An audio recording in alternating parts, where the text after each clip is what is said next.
Hi, it's Jody Stewart from 98.7 The Gator. Welcome to our first edition of Gator Bites for the new year. And I could not be more excited to kick off 2022 with one badass guest.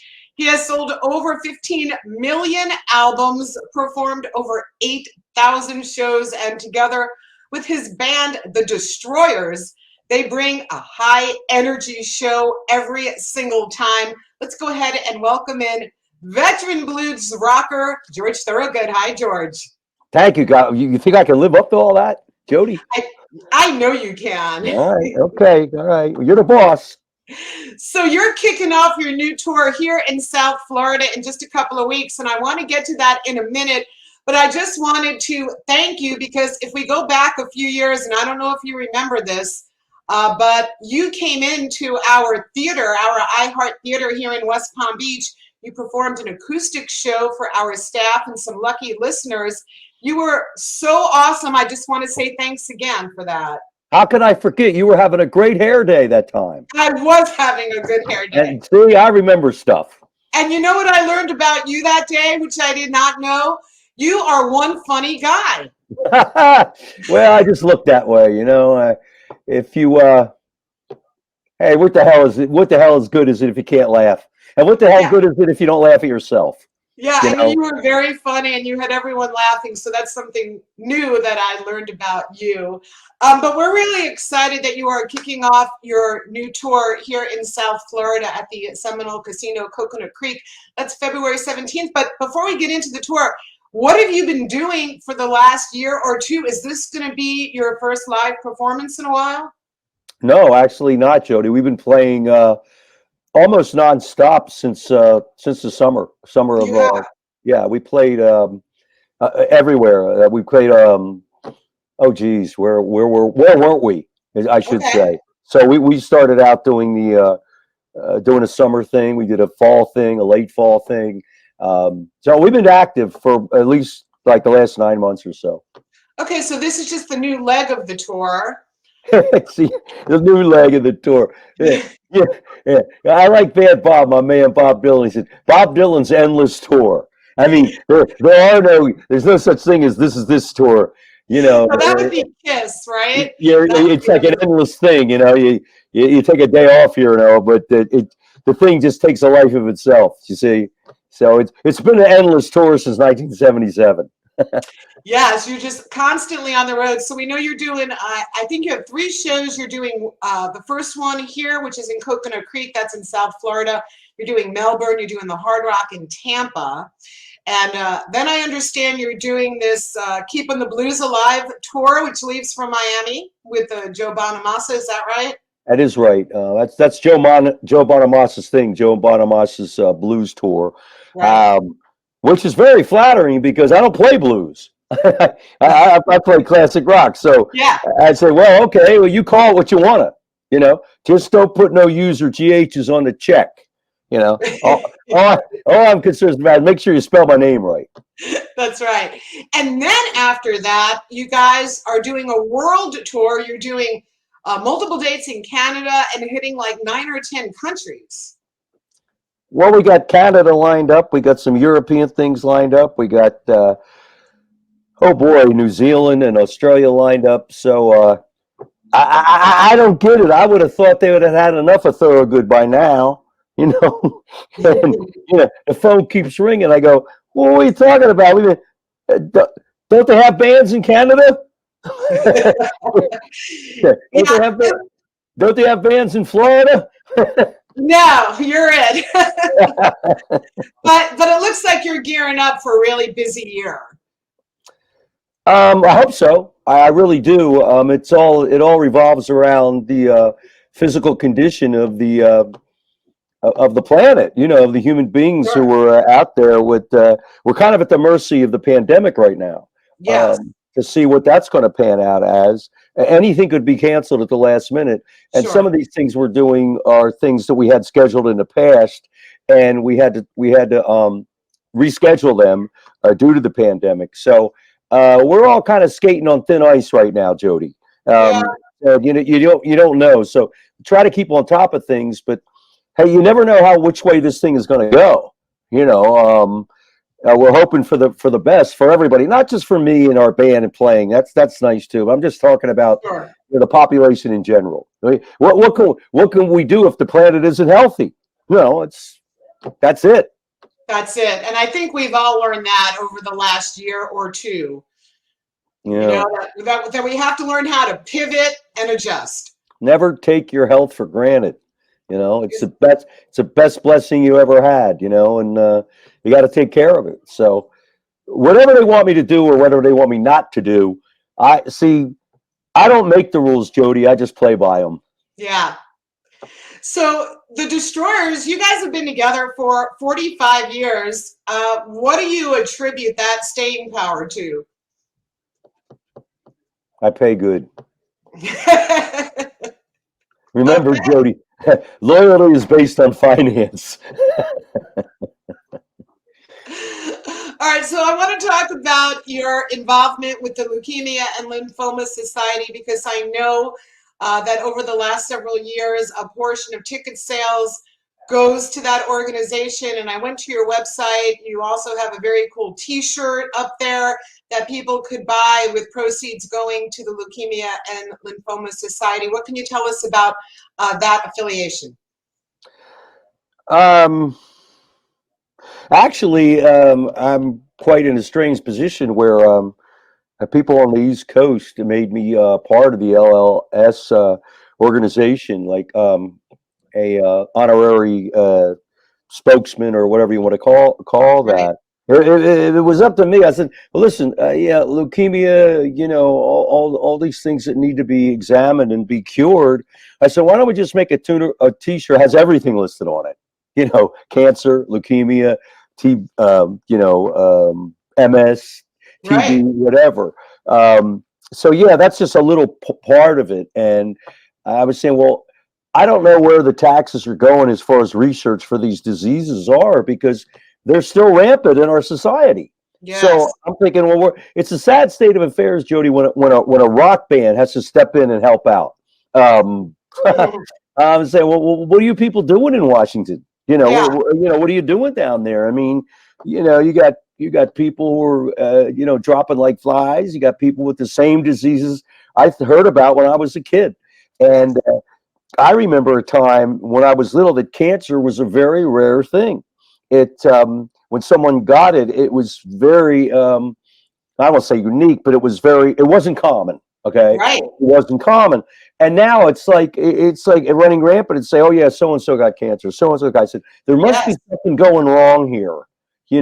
Maybe there's something in the air or the water we're drinking or right. something that's there that everybody is inhaling. You know what I'm saying? That's causing this because I remember it was almost an unheard thing of once in a blue moon you heard somebody got the big word C Right. or leukemia, but now it's just like good Lord, it's like cancer's like the common cold anymore. Yeah. And Un- that's pretty un- bad. That's sad. Yeah. So you're doing your part to just contribute and help out the overall cause for humanity, right? I mean, that's what it sounds like. Well, why not?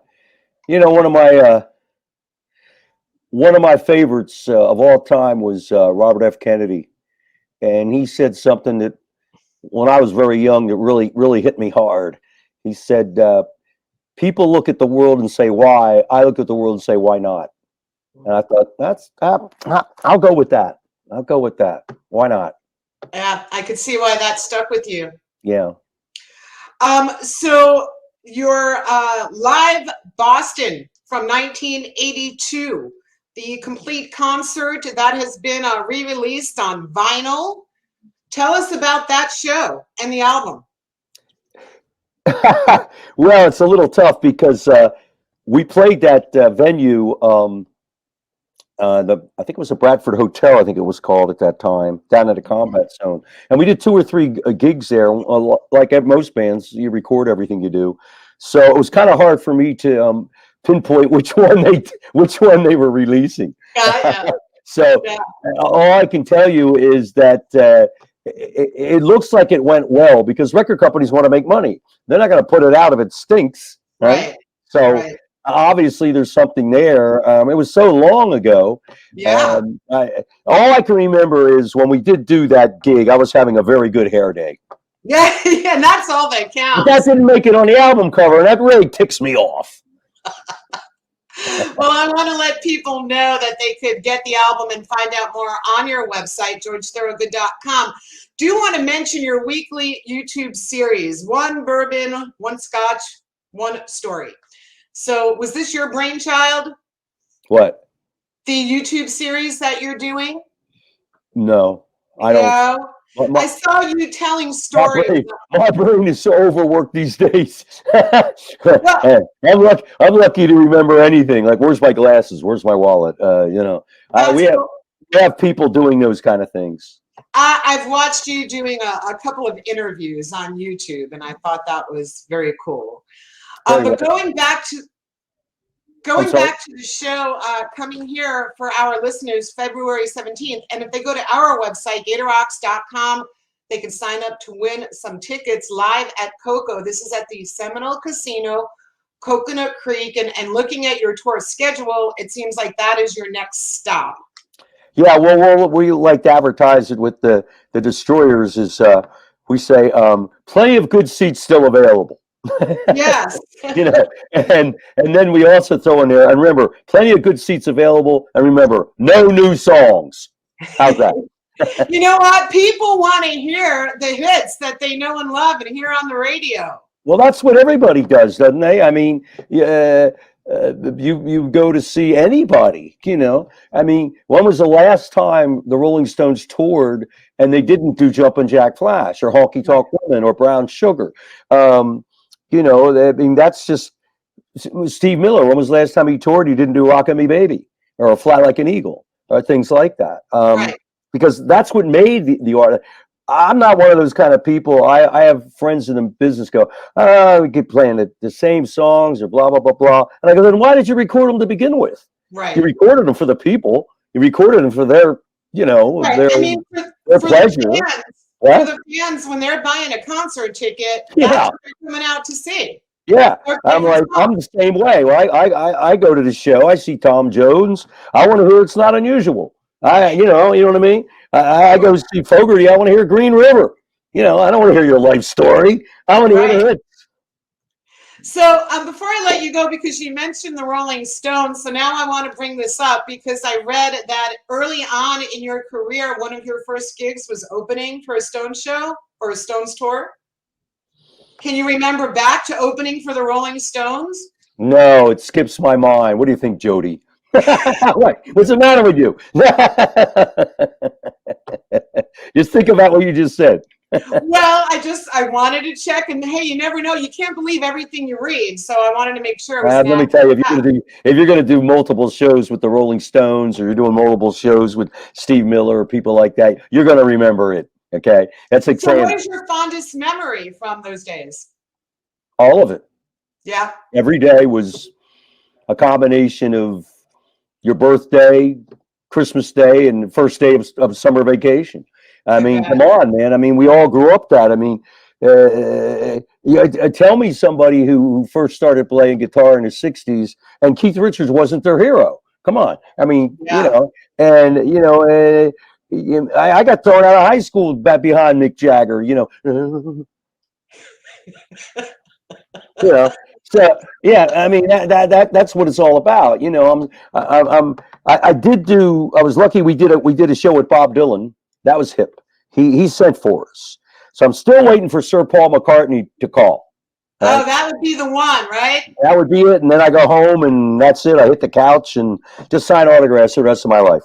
Call it a day after that. Well, hey, I mean, that could certainly happen because he's still active and still recording and performing. Well, McCartney is leading the way because, as we all know, Sir Paul, as long as he keeps going, check me if I'm wrong, as long as he keeps going, Mick Jagger's going to keep going. Yes. You see what I'm saying? As long as the Beatles are the thing, Jagger's going to be there. Now, I look at it this way. As long as Jagger's doing it, Thorogood's doing it. See, so Paul is really an influence, and he is really leading the way of keeping everybody active because everybody has that person, and McCartney's going to play forever. He's going to make sure the world's never going to forget those tunes. That's Never. right. And Jagger's right behind him. He's right there. And I don't know if he admits to that, but that's what it looks like to me. So Well, I'm like that. I look at people like him and Steve Miller, and who most of those cats are older than me. And I see if those cats are still rocking and rolling, then I will be too. I mean, why not? Like Robert F. Kennedy said, why not? yeah, no, that is great to hear. And I was lucky enough. I saw the Stones a couple of years ago here. It happened to be Charlie Watts' last performance with the band was here in Miami. And I got to tell you that Mick Jagger, and I've seen them many times over the years, but seeing Mick perform in this current day, he blew me away. I mean, the guy just, he has everything he's always had and more. Well, how many people can say they're the exact same weight now as they were in 1965? Right? Not too many people. That is remarkable in itself. So yeah, I mean, I tip my hat to the man. He's still got that edge. He does. He's still got that edge. Like it's like the guy that hit the home run in a ball game, hit it about 500 feet, and they said, "Did you get all of that one?" He goes, "Not quite." Yeah, and then Mick is going to keep going. He's still got the carrot in front of him, if you know what I mean. Yeah, so that's pretty hip. It is hip, and you are hip, and we're so glad you're coming back to South Florida. I want to encourage our listeners, because there are 3 Florida dates, GeorgeThorogood.com. Here, he will be at the Coconut Creek Seminole Casino on February 17th. Can't wait to see you, George. Thank you for joining us today. Well, I got one question for you. Yes. When you saw the Stones, like you said, yeah, Mick's hair didn't look as good as mine, right? Say that again? Mick's hair didn't look as bad as mine, right? Oh, no. Listen, your hair looks phenomenal, and I'm going to put it right up there with Mick Jagger. All right. Okay. Then I'm out of here. Thanks. See ya. Bye-bye.